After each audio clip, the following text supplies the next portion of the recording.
Oui, ça va super, oui. Ouais, non, je suis désolée, je pourrais pas venir. Mais non, ils ont besoin de moi. Bah oui, non, mais on n'est pas beaucoup. Tu sais très bien qu'il n'y a que moi qui sais le faire.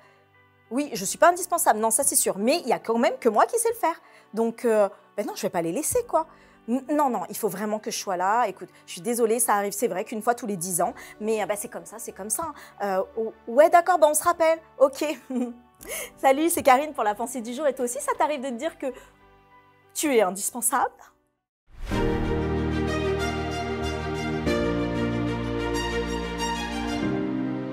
La pensée du jour se trouve dans Luc 5, 15, 16.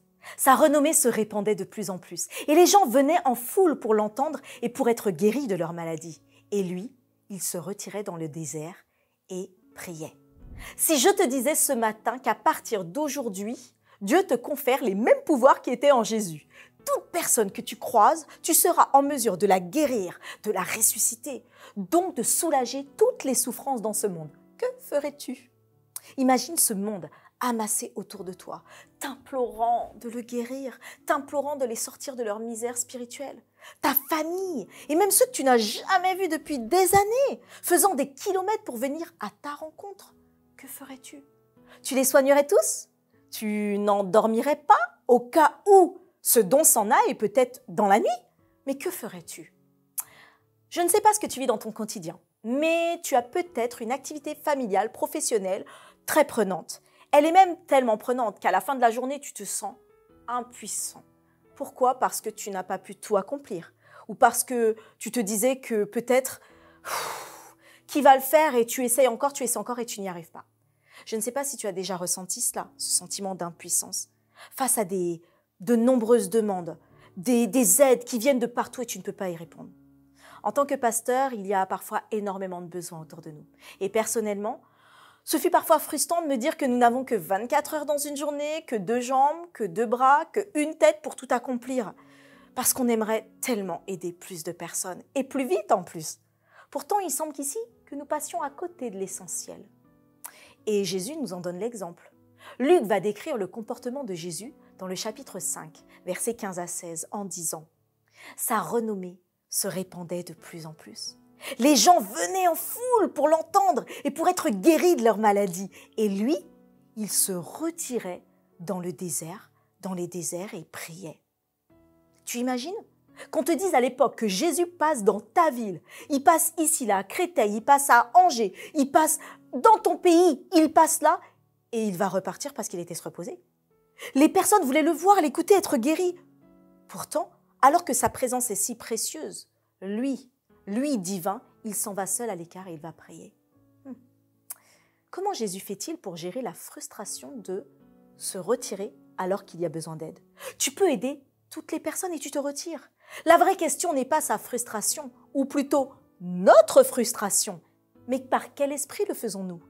Dans le flot du bien que nous apportons, pourrions-nous nous écarter du vrai but de Dieu? Ce qui est sûr, c'est que Jésus n'était pas simplement venu pour apaiser la souffrance du monde. Humain qu'il était, il devait avant tout faire la volonté de son Père. Et cette volonté nécessite aussi de se connecter à lui, de s'abandonner à lui, de laisser sa place à Dieu, de laisser la place au Saint-Esprit pour comprendre ce qu'il va faire. Toute action que Jésus a menée avait un but précis.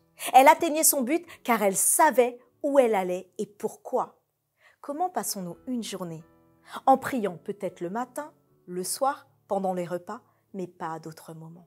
Les journées sont tellement remplies de nouvelles opportunités de témoigner de la puissance de Jésus qu'aujourd'hui et même pour les semaines à venir, allez, tu vas faire le test. Fais le test de prier au moins 5 fois par jour. 5 fois par jour. Hors repas, hors bénédiction pour les repas. 5 fois par jour, comme le faisait le prophète Daniel. C'est un chiffre minimum, c'est ce que je te propose. Mais tu peux choisir un autre chiffre. Allez, on le teste et dis-nous en commentaire la différence que cela aura produit.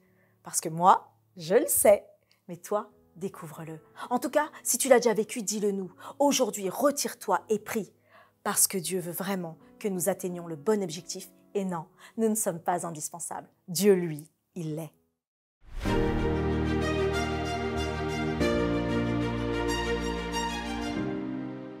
Merci Seigneur, merci de nous avoir soulagés, dans tout ce que nous vivons. Alors oui, toi aussi, fais confiance à Dieu. Et que ce soit pour Natacha, Séverine, Béatrice, un petit coucou à vous. Nous sommes heureux de pouvoir se dire que nous sommes ensemble. Alors continuons justement à ajouter des commentaires. Ça permet à d'autres de le découvrir.